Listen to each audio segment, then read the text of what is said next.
आज हम सुनेंगे सादत हसन मंटो के द्वारा लिखी हुई कहानी शिकारी औरतें, मेरी यानी श्वेता की आवाज़ में। यह कहानी उन औरतों पर आधारित है जो मर्दों के शिकार पर निकलती हैं और बिना किसी वजह के मर्दों के साथ हो लेती हैं और उनके साथ अपना समय बिताती हैं और उनसे पैसे ऐंठती हैं। तो आइए सुने शिकारी औरतें।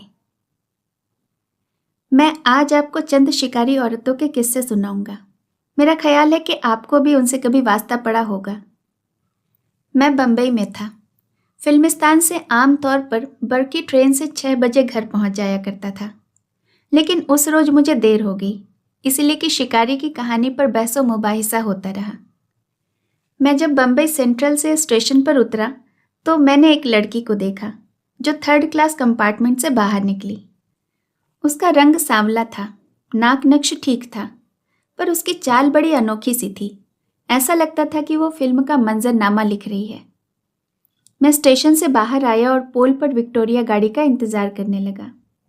मैं तेज चलने का आदी हूँ, इसलिए मैं दूसरे मुसाफिरों से बहुत पहले बाहर निकल आया था। विक्टोरिया आई और मैं उसमें बैठ गया। मैंने कोचवान से कहा कि आहिस्ता आहिस्ता चले, इसलिए कि फिल्मिस्तान में कहानी पर बहस करते करते मेरी तबीयत मुकद्दर हो गई थी। मौसम खुशगवार था। विक्टोरिया वाला आहिस्ता आहिस्ता पुल पर से उतरने लगा। जब हम सीधी सड़क पर पहुंचे तो एक आदमी सर पर टाट से ढका हुआ मटका उठाए सदा लगा रहा था, कुल्फी ले लो, कुल्फी। जाने क्यों मैंने कोचवान से विक्टोरिया रोक लेने के लिए कहा और उस कुल्फी बेचने वाले से कहा, एक कुल्फी दे दो। मैं असल में अपनी तबीयत का तकद्दुर किसी न किसी तरह से दूर करना चाहता था। उसने मुझे एक दोने में कुल्फी दी। मैं खाने ही वाला था कि अचानक कोई धम से विक्टोरिया में आन घुसा। काफी अंधेरा था। मैंने देखा तो वही गहरे सांवले रंग वाली लड़की थी। मैं बहुत घबराया। वो मुस्कुरा रही थी। दोने में मेरी कुल्फी पिघलना शुरू हो गई। उसने कुल्फी वाले से बड़े बेतकल्लुफ अंदाज में कहा, एक मुझे भी दे दो। उसने दे दी। गहरे सांवले रंग की लड़की ने उसे 1 मिनट में चिट कर दिया और विक्टोरिया वाले से कहा, चलो। मैंने उससे पूछा, कहाँ? जहां भी तुम चाहते हो। मुझे तो अपने घर जाना है। तो घर ही चलो। तुम कौन हो? कितने भोले बनते हो। मैं समझ गया कि वो कुमाश की लड़की है। चुनांचे मैंने उससे कहा, घर जाना ठीक नहीं और ये विक्टोरिया भी गलत है, कोई टैक्सी ले लेते हैं। वो मेरे इस मशवरे से बहुत खुश हुई। मेरी समझ में नहीं आता था कि उससे निजात कैसे हासिल करूं। उसे धक्का देकर बाहर निकाला तो उधम मच जाता।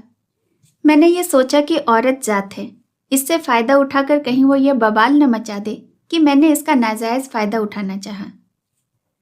विक्टोरिया चलती रही और मैं सोचता रहा कि ये मुसीबत कैसे टल सकती है। आखिर हम बेबी अस्पताल के पास पहुंच गए। वहां टैक्सियों का अड्डा था। मैंने विक्टोरिया वाले को उसका किराया अदा किया और एक टैक्सी ले ली। हम दोनों उस पर बैठ गए।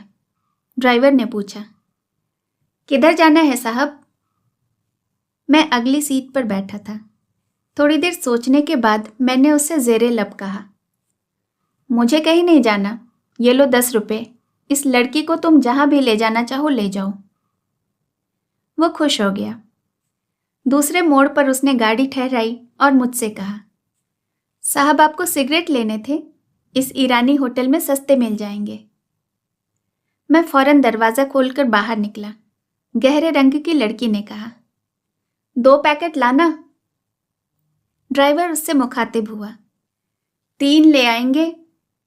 और उसने मोटर स्टार्ट की और ये जा और वो जा।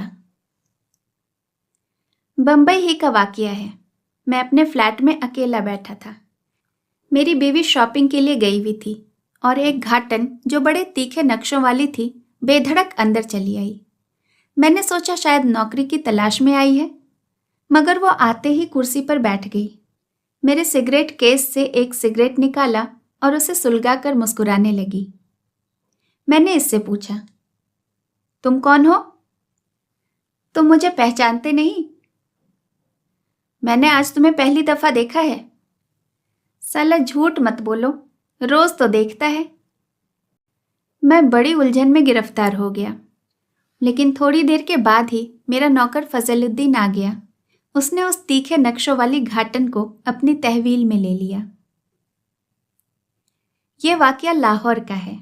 मैं और मेरा दोस्त रेडियो स्टेशन जा रहे थे। जब हमारा तांगा असेंबली हॉल के पास पहुंचा तो एक तांगा हमसे आगे निकलकर आगे आ गया। उसमें एक बुर्कापोश औरत थी जिसकी नकाब नीमवा थी। मैंने उसकी तरफ देखा तो उसकी आंखों में एक अजीब किस्म की शरारत नाचने लगी। मैंने अपने दोस्त से जो पिछली नशिस्त पर बैठा था कहा, यह औरत बदचलन मालूम होती है। उसने कहा, तुम ऐसे फैसले एकदम मत दिया करो। बहुत अच्छा जनाब, मैं आइंदा से एहतियात से काम लूंगा। बुर्का वाली औरत का तांगा हमारे तांगे के आगे आगे था। वो टकटकी लगाए हमें ही देख रही थी। मैं बड़ा बुजदिल हूं, लेकिन उस वक्त मुझे शरारत सूझी और मैंने उसे हाथ के इशारे से आदाब अर्ज कर दिया। उसके आधे ढके चेहरे पर मुझे कोई रद्दे अमल नजर न आया, जिससे मुझे बड़ी मायूसी हुई। मेरा दोस्त गटकने लगा। उसको मेरी नाकामी से बड़ी मुसर्रत हुई। लेकिन जब हमारा तांगा शिमला पहाड़ी के पास पहुंच रहा था तो बुर्कापोश औरत ने अपना तांगा ठहरा लिया। वो नीम उठी हुई नकाब के अंदर मुस्कुराती हुई आई और हमारे तांगे में आकर बैठ गई, मेरे दोस्त के साथ। मेरी समझ में न आया कि क्या किया जाए। मैंने उस बुर्कापोश औरत से कोई बात न की और तांगे वाले से कहा कि वो रेडियो स्टेशन का रुख करे। मैं उसे अंदर ले गया। डायरेक्टर साहब से मेरे दोस्ताना ताल्लुकात थे। मैंने उससे कहा, यह खातून हमें रास्ते में पड़ी हुई मिली, आपके पास ले आया हूं और दरखास्त करता हूं कि उन्हें यहाँ कोई काम दिलवा दीजिए। उन्होंने उसकी आवाज़ का इम्तिहान कराया, जो काफ़ी इत्मीनान बख्श था। जब वो ऑडिशन देकर आई तो उसने बुर्का उतारा हुआ था। मैंने उसे गौर से देखा। उसकी उम्र कुछ 25 के करीब होगी, रंग गोरा और बड़ी बड़ी आंखें। लेकिन इसका जिस्म कुछ ऐसा मालूम होता था जैसे शक्करकंदी की तरह भूबल में डालकर बाहर निकाला गया है। हम बातें कर ही रहे थे कि इतने में चपरासी आ गया। उसने कहा, बाहर एक टांगा वाला खड़ा है, वो किराया मांगता है। मैंने सोचा शायद अरसा गुजर जाने पर वो तंग आ गया है, चुनांचे मैं बाहर निकला। मैंने अपने तांगे वाले से पूछा, भाई क्या बात है, हम कहीं भाग तो नहीं गए? वो बड़ा हैरान हुआ। क्या बात है सरकार? तुमने कहला भेजा कि मेरा किराया अदा कर दो। मैंने जनाब किसी से कुछ नहीं कहा। उसके तांगे के साथ ही एक दूसरा तांगा खड़ा था।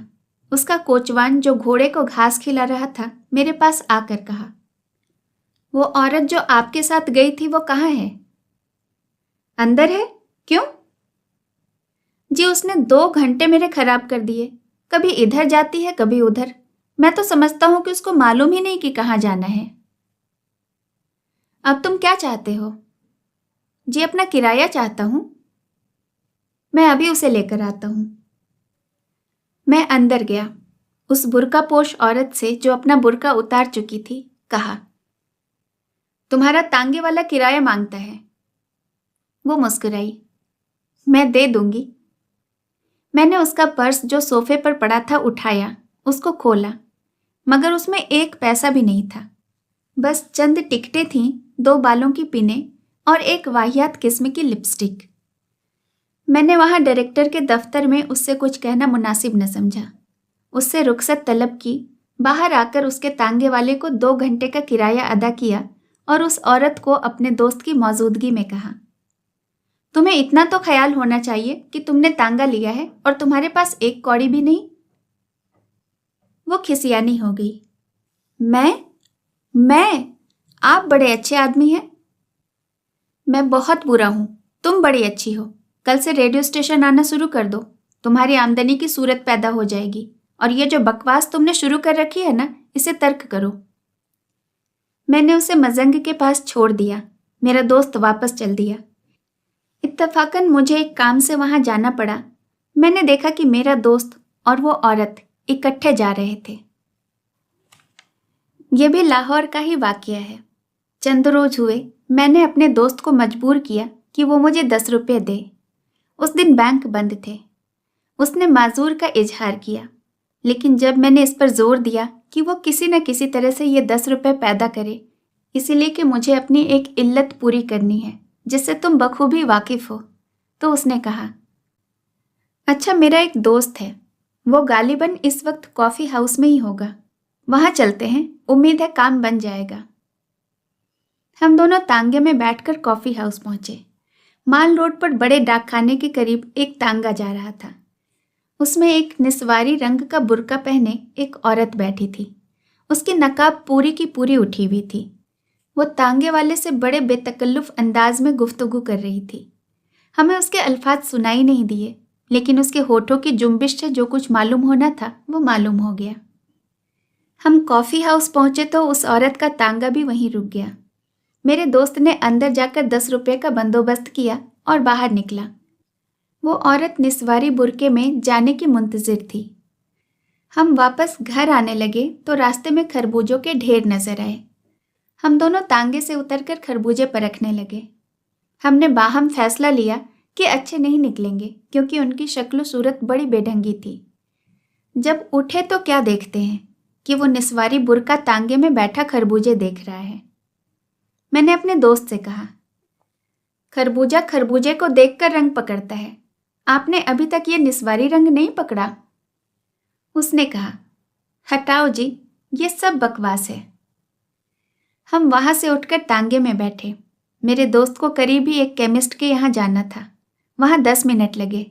बाहर निकले तो देखा निस्वारी बुर्का उसी तांगे में बैठा जा रहा था। मेरे दोस्त को बड़ी हैरत हुई। ये क्या बात है, ये औरत क्यों बेकार घूम रही है? मैंने कहा, कोई ना कोई बात तो जरूर होगी। हमारा तांगा माल रोड को मोड़ने ही वाला था कि वो निस्वारी बुर्का फिर नजर आया। मेरे दोस्त यद्यपि कुंवारे हैं, लेकिन बड़े संयमी। उनको न जाने क्यों उकसाहट पैदा हुई कि उस निस्वारी बुर्के से बड़ी बुलंद आवाज में कहा, आप क्यों आवारा फिर रही हैं? आइए हमारे साथ। उसके तांगे ने फौरन रुख बदला और मेरा दोस्त सख्त परेशान हो गया। जब वो निस्वारी बुर्का हम कलाम हुआ तो उसने उससे कहा, आपको तांगे में आवारागर्दी करने की क्या जरूरत है? मैं आपसे शादी करने के लिए तैयार हूं। मेरे दोस्त ने उस निस्वारी बुर्के से शादी कर ली। आप सुन रहे थे सआदत हसन मंटो के द्वारा लिखी हुई कहानी शिकारी औरतें। कहानी सुनने के लिए आपका बहुत बहुत धन्यवाद।